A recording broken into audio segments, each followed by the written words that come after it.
November 1968, Con Tum Province, Central Highlands of Vietnam. The air is wet wool. Staff Sergeant Dale Crenshaw stands behind the breech of a M102 howitzer and feels the moisture bead on the aluminum receiver. 3,000 pounds of gun, and tonight it sweats like a man. The fire base is a red mud oval hacked out of triple canopy jungle, 19 meters across at its widest point. And right now the only sound is the low diesel mutter of a generator and the tick of rain hitting the poncho draped over the gun's sight. Crenshaw pulls the plastic cap off a ballpoint pen and puts it between his teeth. He's been doing this since gunnery school at Fort Sill. The pen cap tastes like ink and Oklahoma dust. Tonight it tastes like wet metal. Inside his helmet liner, a Polaroid of his daughter stares up at nothing. He doesn't look at it before fire missions. He never has. He just likes knowing it's there. He checks his watch. 0130. The Fire Direction Center, a sand-bagged hole with a canvas roof, has been quiet for 2 hours. The last fire mission was a harassment and interdiction into Grid Square Yankee Tango 4471 at 2300. 3 rounds of high explosive into a tree line where intelligence said a trail junction sat. Standard. Routine. The kind of mission that makes a man believe the night will be ordinary. But Crenshaw's hands won't stop moving. He checks the breech. He checks the traverse wheel. He checks the ready rack. 8 rounds sitting nose up in their tubes. 4 high explosive, 4 of something else. Something marked with a blue band around the casing. Something he's never actually fired at a living target. He's fired it twice at plywood silhouettes in a training range in Oklahoma. And both times the range safety officer walked the line afterward without speaking. 18 minutes from now, he will fire all 4 of them. What happens in those 18 minutes is something the North Vietnamese army will still be writing about 6 months later. And to understand how 2 American howitzers on a hill in the Central Highlands broke the spine of a reinforced enemy battalion, you have to start 3 days after the battle, in a room full of officers who didn't believe the numbers either. 3 days later, First Lieutenant Robert Arnault sat in a folding chair at the division firebase in Dak To and read his own after-action report out loud to a room of officers who outranked him by decades of service and multiple wars. He was 24 years old, from Lafayette, Louisiana, and his Cajun cadence, the one that sped up under pressure and turned faster still under fire, was, for the first time since he'd arrived in country, deliberately slow. He read the numbers that way because the first time he'd read them, he hadn't believed them either.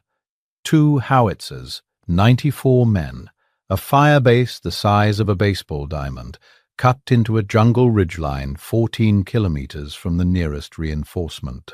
Against them, 800 soldiers of the 66th Regiment, 304th NVA Division, veterans, men who had fought at Dak the year before and survived, men who had spent 2 weeks watching this firebase through the trees, sketching its wire, counting its guns, memorizing the rotation of its sentries, men who had been told by a commander they trusted that speed would defeat artillery.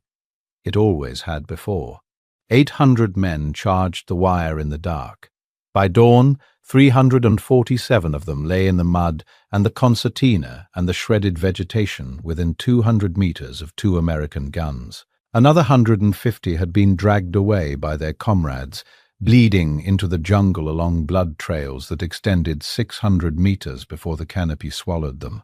The rest had run. 2 guns, 11 minutes of a weapon that most of those NVA soldiers had never encountered and would never encounter again, because to encounter it once was, for most of them, enough.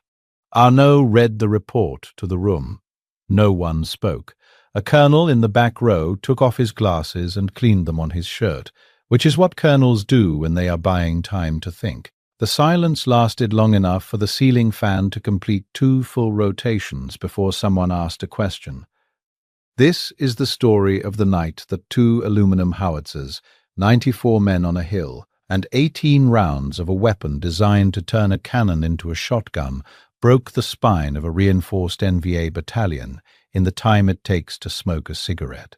And it starts 12 hours before a single shot was fired.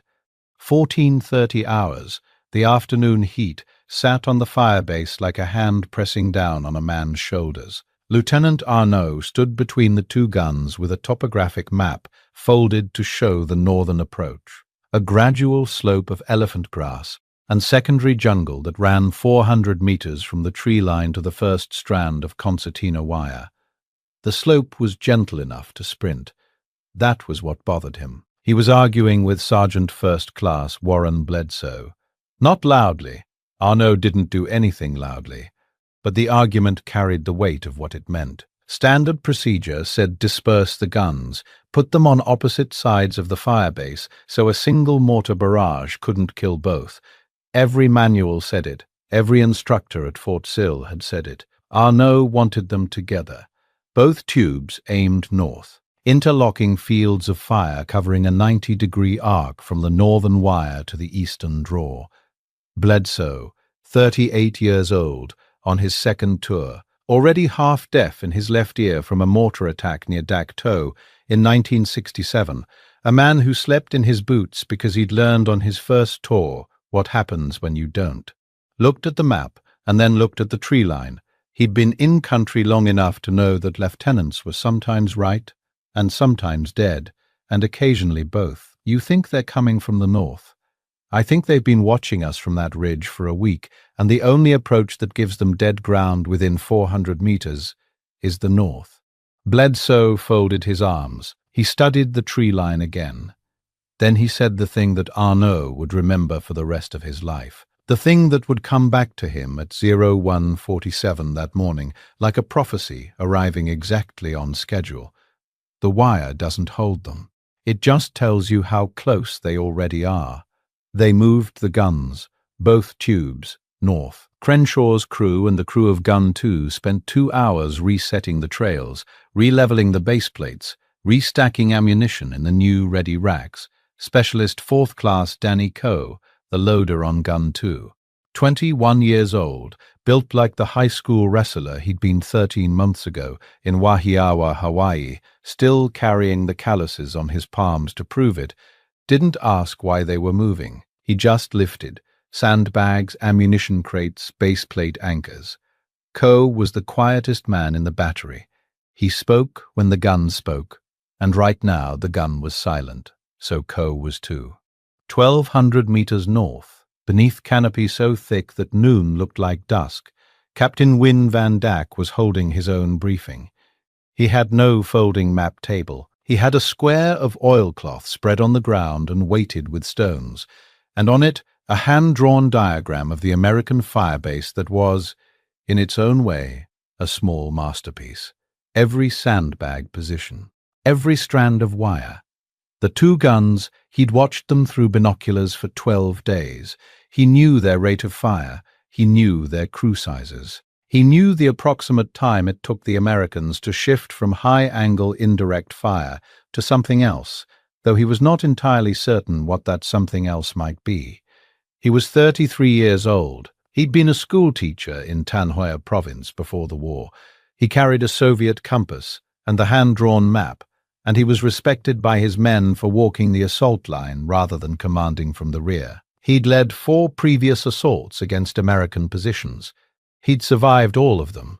His men had learned to trust his judgment the way students trust a teacher who has done the math before assigning the problem. The Americans will fire into the jungle, he told his 3 company commanders, who squatted around the oilcloth like men studying a chessboard. By the time they lower the guns, we will already be among them. Speed defeats artillery. He'd said it before Dak To. Before the assault on the Special Forces camp at Ben Het, it had been true both times. The doctrine was real, violent, close, rapid. Close the distance. Negate the technology. Fight inside the wire where American firepower becomes American liability. It was sound doctrine because it addressed a real problem. American artillery killed at 10,000 meters. And the solution was to ensure you were never at 10,000 meters for long. It had always worked. Tonight, it would not. And the reason it would not was sitting in a ready rack at the base of gun 1, nose up, looking exactly like a normal artillery shell except for a blue band around the casing that no one in the 66th Regiment had ever been briefed about. Darkness fell fast in the Central Highlands, not a gradual dimming, but a switch thrown by a hand that didn't care about the plans of men. By 1830, the jungle was black. By 1900, the fire base was a constellation of cigarette coals and the green glow plotting lights of the fire direction center. Arnaud wrote his Tuesday letter to his mother. He did this every Tuesday regardless of operational tempo, had done it since arriving in country, would do it for the rest of his life, folded it, and put it in his cargo pocket. At 0130, Crenshaw checked his watch. At 0131, the wire cutters began. The sound that started it was not gunfire, it was the snipping of wire cutters on concertina steel. A sound like someone clipping fingernails, repeated, methodical, coming from the darkness beyond the northern wire. Quiet enough to be nothing, loud enough, in the wet silence of the Central Highlands at 1 in the morning, to be everything. Crenshaw heard it first. He didn't reach for a weapon. He reached for the field telephone wired to the fire direction center and cranked it twice. FDC, gun 1, wire cutters on the north. I count. He paused, listened. The clipping sounds multiplied, spreading across the darkness like a stitch being pulled from fabric. Multiple, at least 4 points. In the FDC, Arnaud was already moving. He grabbed the handset of the PRC-25 radio, 23.5 pounds of electronic equipment and battery that tonight was worth more than anything else on this hill, and called the 81mm mortar pit 30 meters to the south. Illumination, north, fire when ready. The first illumination round thumped out of the mortar tube, a hollow, ringing sound, almost musical, and popped 300 meters overhead. A parachute flare bloomed white-hot, swinging on its chute, and the entire northern slope of the firebase lit up like a stadium on game night. Shadows swung hard and sharp beneath every post and sandbag. What it revealed stopped breath. Figures, hundreds of them. Not running, not yet, but there, spread across 300 meters of frontage, low in the elephant grass. Some already at the first wire with cutters in their hands, some still emerging from the tree line like a dark tide that had no visible end. Pith helmets, chest rigs heavy with magazines. The front rank carried wire cutters and bamboo-frame Bangalore torpedoes packed with TNT. Behind them, the shapes kept coming. Private First Class Luis Esquivel, 19 years old, from El Paso, Texas, assigned to a kitchen at Cam Ranh Bay. 3 weeks ago, before somebody decided the guns needed another ammunition handler, more than the mess hall needed another cook, stood at the ammunition stack behind gun 1. He had never seen anything like this. He would remember this image for the rest of his life. The swinging flare, the moving shadows, the grass alive with men coming toward him. "Oh, Jesus," someone said on the perimeter. It was not a prayer. It was an inventory. The M16s on the perimeter opened first, sharp, fast, the distinctive popcorn rattle of 5.56mm. Then the M60 machine guns, heavier, steadier, a sound like a sewing machine built for a different kind of work. Red tracers reached out toward the grass in steady lines. Some of the figures fell, most did not. Arnaud keyed the radio to the 155mm battery 8 kilometers south at LZ Hardtack. Fire mission. Battery 1 round. HE quick. Grid Yankee Tango 4471. Enemy in the open. At least company strength. Danger close. He paused, corrected himself. Battalion strength. The reply came back clipped, professional, and it included the one word Arnaud did not want to hear tonight. Weather. The 155s could fire. The Cobras could not fly.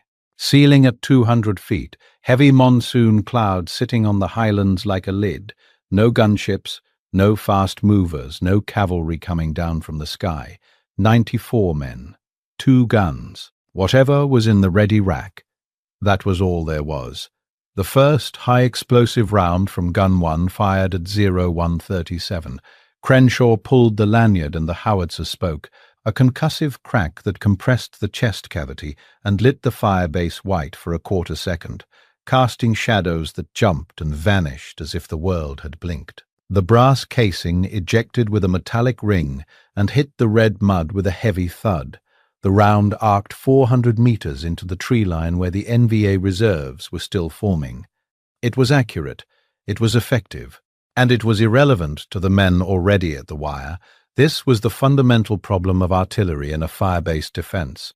The guns were designed to kill targets at 11,500 meters. The enemy was at 200. At that range, a howitzer was a sledgehammer aimed at a fly sitting on your chest. The physics worked. The geometry was suicidal. Gun 2 fired. Another high-explosive round into the tree line. Coe loaded the next round with a motion so economical it looked lazy. It was not lazy. It was efficiency perfected through 400 repetitions in training until the movement lived in the hands and not the head. The round seated, the breech block closed, and Gun 2 was ready again in under 4 seconds. The NVA hit the wire at 0139. The Bangalore torpedoes went first, eruptions of red laterite dirt and tangled steel that blew gaps in the concertina, wide enough for men to pour through. Then the sapper teams were through, running low, and behind them the first assault company at a sprint. Arnault reached for the Claymore clackers, 14 M18A1 mines on the northern wire, each one packed with 700 steel balls aimed outward, each one marked with the words that had become dark comedy among infantrymen the world over: front toward enemy. He squeezed 3 in sequence. Crack, crack, crack, and the darkness in front of the wire became a horizontal storm of metal. Men went down in clusters. The gaps filled again. A rocket-propelled grenade streaked out of the dark and hit the sandbag parapet in front of Gun 2. The warhead detonated against the bags and sent a spray of sand and steel fragments across the gun pit. 3 men went down. Coe caught a piece in his left hand. It went through the webbing between his thumb and forefinger, a wound that his VA records would later describe as minor shrapnel left hand. He looked at it, shook his hand once like he'd flicked off a spider, and kept loading. In the gun pit, Crenshaw looked at the ready rack. 4 rounds marked with the blue band. He had fired them exactly twice in training. He keyed his field phone, FDC Gun 1. Request Beehive. They are inside the wire. In the FDC, Arnault hesitated. Beehive was final protective fire, the last resort, the round you loaded when the situation was no longer manageable by any other means. Calling for it was an admission that you were about to be overrun. He looked at the plotting board, looked at the northern slope through the observation slit. The flare was dying. In its last guttering light, he could see the grass moving everywhere, as if the entire hillside was breathing. He did not call for Beehive. Not yet. He called for more illumination instead. He needed to see exactly what he was firing into. 0147. The second wave hits. 3 companies. All of them. Captain Dack has committed everything. All 3 assault companies simultaneously, against the doctrinal 2-wave approach his own battle manual prescribes. He is gambling that mass will overwhelm the Americans before they can adjust. And from where he stands, in the tree line, watching through binoculars that are 20 years old and worth about $6, it looks like it is working. The northern wire is gone. The claymores are spent. 14 mines, all fired, 9,800 steel balls already in the mud and in the bodies and in the dark, and there are no more. The perimeter M60s are firing continuous barrel-melting bursts. Arnaud can hear the change in pitch as the metal heats. The guns sound higher, thinner, like metal being tortured into a shape it was never meant to hold. The noise is beyond description. It is not a sound but a medium, a physical substance made of AK fire and rocket-propelled grenade detonations, and the scream of men and the crack of stick grenades and the steady hammer of American machine guns, all layered into something that presses. Against the eardrums like a wall of water.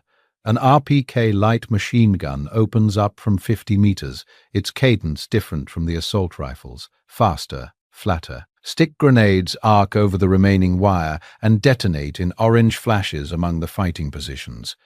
Arnaud is at the radio. He is calling the 155s at hardtack. Danger close, fire for effect. And even as he says it, he knows the 155 rounds will land behind the assault, not in front of it. The NVA are too close. The heavy artillery will kill the reserves, not the men at the wire. Bledsoe is outside. The automated trip flare system on the northern wire, the system that is supposed to fire when the wire is cut, has failed. Mud in the firing mechanism, or a sapper cut the detonation cord, or the jungle decided tonight was going to be harder than it needed to be. The flares are dead. The illumination rounds from the mortar are swinging south on the breeze, leaving the northern approach in shadow at the worst possible moment. Bledsoe does not ask permission. He picks up a firing device, runs to the wire he told Arnaud a week ago doesn't hold them, and manually fires the trip flares one by one. Pop, pop, pop, pop. 50,000 candle power per flare. 4 flares. The northern slope goes from midnight to noon in less than 2 seconds. Everything acquires a hard white shadow. The jungle edge becomes a wall of green. And in front of the wire, in front of what is left of the wire, human figures, hundreds of them, close enough to see faces. Close enough to see the fear and the determination and the momentum that has already carried them past the point where stopping is possible. Some of them are within 40 meters of the guns. Bledsoe takes a round through the thigh on the way back to the trench and falls, crawls, pulls himself behind a sandbag wall. He doesn't make a sound. He ties his belt around his leg and watches the slope and waits for whatever comes next. In the gun pit, Crenshaw sees what the flares have revealed. He doesn't call the FDC this time. He turns to his crew and says one word: beehive. In the FDC, Arnaud heard Crenshaw's call on the field phone. He heard the same word, and he understood now that the situation had passed through the zone where judgment mattered and entered the zone where reflex was all that was left. He had 94 men. 11 of them were already down. The wire was gone. The claymores were gone. 2 M60s had gone silent, jammed or crewed by dead men, he didn't know which. The NVA were inside 200 meters on a front 300 meters wide, and they were still coming. In the firelight he could see what had been the reserve force, the men who were supposed to exploit the breach, running forward to join the assault, because Captain Dack had sent everyone. There was no second option, no fallback plan, no room for anything except the one weapon designed for exactly this, the moment when they are too close for artillery and too many for rifles. Arnaud keyed the radio handset, his voice, the Cajun velocity that his gun crews had learned to pass like a second language, came across the net clear and fast. All guns direct fire. Load beehive. I say again, load beehive. They are inside 200 meters and they are not stopping. At gun 1, Crenshaw was already loading. At gun 2, Coe, his left hand still bleeding, blood running down the casing and into the breech, seated the round with his right hand and slammed the breech block closed. 2 howitzers, pointed north, loaded with something the NVA had never seen. Crenshaw pulled the lanyard. The M102 fires. It does not sound like artillery. It sounds like God tearing sheet metal, a crack and then a shearing roar that is nothing like the deep boom of a high explosive round. The muzzle flash is different too, wider, flatter, a cone of light that matches the cone of death leaving the barrel. 8,000 flechettes, each one an inch long, fin-stabilized, made of hardened steel, weighing 6.5 grains. They leave the barrel inside an aluminum sabot that splits open 10 meters from the muzzle and releases them in a 60-degree arc at 2,270 feet per second. At that velocity, each flechette carries the energy of a .22 caliber round, 8,000 of them fanning out across the northern slope in a pattern that covers everything in its path. $130. That is what this round cost the United States Army. $130 of steel and propellant and engineering, and it hits the northern slope like a horizontal rainstorm made of needles. The first rank of the NVA assault ceases to exist. Not falls, not retreats, ceases. Men who are running become men who are on the ground, and the transition between those two states has no visible intermediate step. The flechettes do not discriminate between cover and flesh. They pass through vegetation, through web gear, through the bamboo frame Bangalore torpedoes that some men are still carrying. The sound of their impact is a sustained hiss, like heavy rain on a tin roof, except the roof is made of human beings. Gun 2 fires. 3 seconds later. Coe has loaded it one-handed, his left hand a red glove of blood, and the second round fans across the eastern portion of the assault wave and does the same thing. In the tree line, Captain Dack lowers his binoculars. He has seen artillery fire before. He has seen napalm and the distant hammer of B-52 strikes. He has never seen anything that does this. The front of his assault has been erased, not stopped, not pinned, but physically removed from the slope, and the rounds came from the guns he was told his men would overrun. He had told his company commanders 3 hours ago that speed defeats artillery. He was right about every other gun he had ever faced. He is not right about these two. Crenshaw's voice, flat, uninflected, carrying across the gun pit over the ringing in everyone's ears. Keep loading, don't look. Just load. They fire. They load. They fire. The rhythm is 9 seconds per round. Load, ram, close, fire, open, eject, load. 9 seconds. In those 9 seconds, 8,000 flechettes cross 200 meters and hit whatever is standing. The math is simple, and the math is merciless. The NVA assault does not stop immediately. Discipline and momentum carry hundreds of men forward into the kill zone. Some reach the gun pits, small arms fire, hand grenades, close fighting in the trenches. But the mass, the wave, the overwhelming human arithmetic that was supposed to negate American firepower, is broken. Each round takes another piece of it away. 18 rounds. Both guns. 11 minutes. At 0405, the firing stopped, not because Arnaud ordered it, because there was nothing left to fire at. The northern slope was silent. The elephant grass, which had been waist-high at midnight, was gone, shredded to stubble by flechettes and machine gun fire and the blast-over pressure of 18 howitzer rounds fired at close range. In the dying light of the last illumination round, the slope looked like a field after harvest, except that the crop had been men. Esquivel sat down against the trail of gun 1. His hands were shaking. He had spent 2 hours passing ammunition, high explosive, then the blue-banded rounds, then more of them, then back to high explosive when they ran out. He was 19 years old, and 3 weeks ago he had been assigned to a kitchen. "I didn't know a cannon could do that to people," he said to no one in particular. Nobody answered. There was no good answer. At gun 2, Coe wrapped his hand with a first-aid dressing, flexed his fingers, and began organizing the empty casings by type. He didn't speak. He hadn't spoken before the battle. He didn't speak after. The casings rang against each other like bells in a church no one wanted to attend. On the perimeter, a medic worked on Bledsoe's thigh. Bledsoe waved him off twice before accepting treatment. He was looking at the wire, or where the wire had been. The concertina, the stakes, the claymore wires, the tripflare posts, all of it was tangled with bodies and equipment and things that used to be one or the other. "That's not a perimeter," Bledsoe said. "That's a graveyard."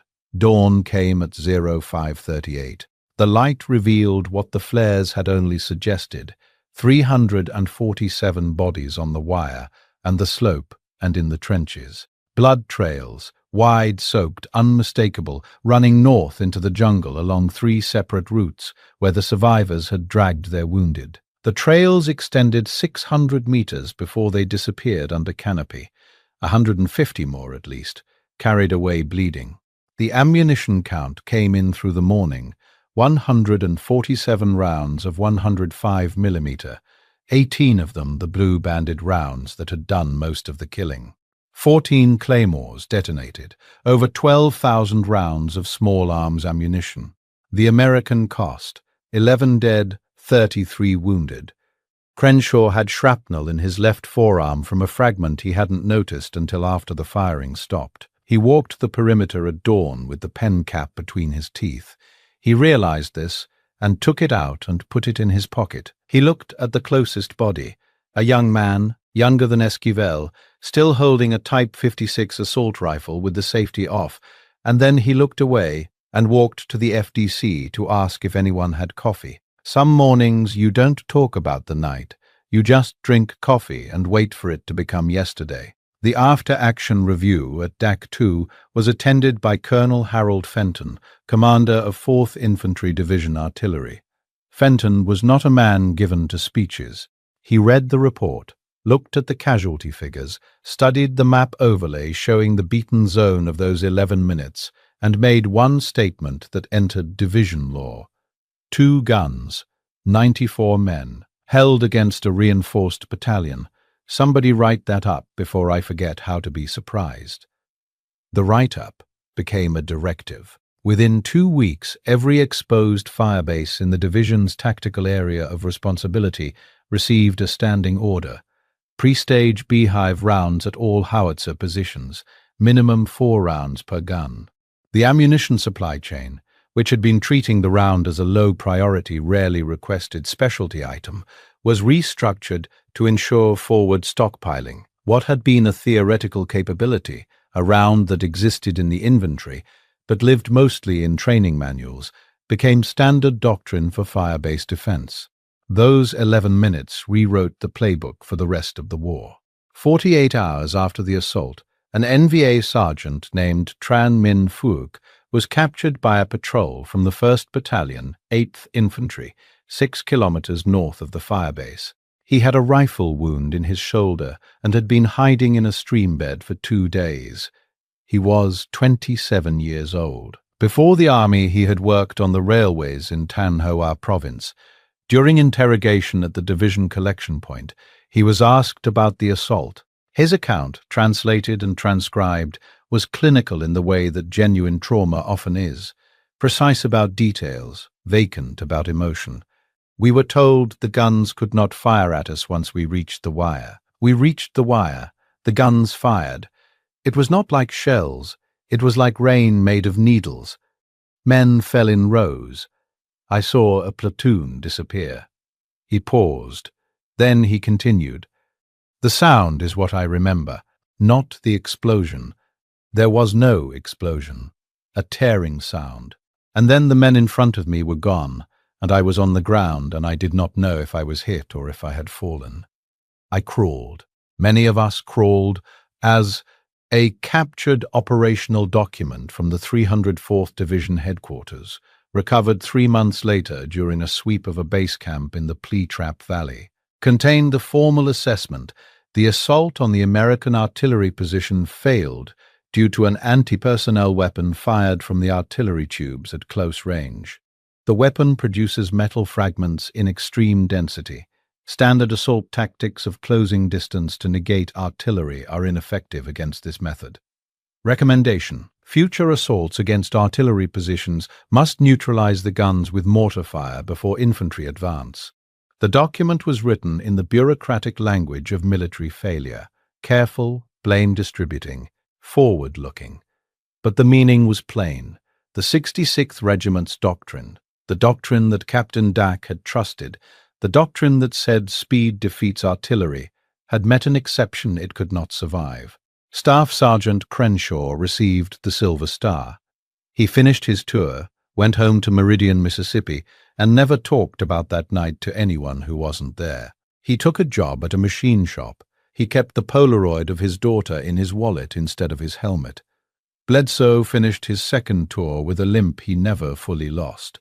He retired as a sergeant major in 1979 and taught junior NCO courses at Fort Sill, where once a year he gave a class on fire-based defense that every student remembered. He always started with the same line: "The wire doesn't hold them." Coe went home to Hawaii and never mentioned his hand. He coached wrestling at his old high school for 22 years. The calluses from the mat outlasted the scar from the shrapnel. Lieutenant Arnault made captain before leaving the army. He returned to Lafayette, practiced law, and on every Tuesday for the rest of his life, he wrote his mother a letter. As for Captain Dak, his name does not appear in any recovered document after November 1968. Whether he survived the battle or was among the 347 on the wire, no American record says. The jungle kept its own count. 800 men charged 2 howitzers in the dark. They came with doctrine and discipline and the arithmetic of overwhelming force, 8-1, more than enough against any firebase ever built. They came with a plan that had worked before. They came with courage that no honest account should diminish. And they met 18 rounds of a weapon that turned a cannon into a shotgun, fired by men who had moved their guns to the right place 12 hours earlier because a 24-year-old lieutenant from Louisiana had a feeling about the tree line. That is what decides battles. Not the biggest army, not the best plan. The right weapon, in the right hands, pointed in the right direction, at the right time. If this is the kind of story that makes you understand why the details matter, why the angle of a gun and the weight of a flechette and the decision of one man can change the calculus of 800, then subscribe. Because this channel tells the stories that the history books compress into a sentence, and the men who were there compress into silence. Somewhere in Meridian, Mississippi, a man puts a pen cap between his teeth, tastes ink and Oklahoma dust, and remembers a night when 2 guns held a hill, and the wire told him how close they already were.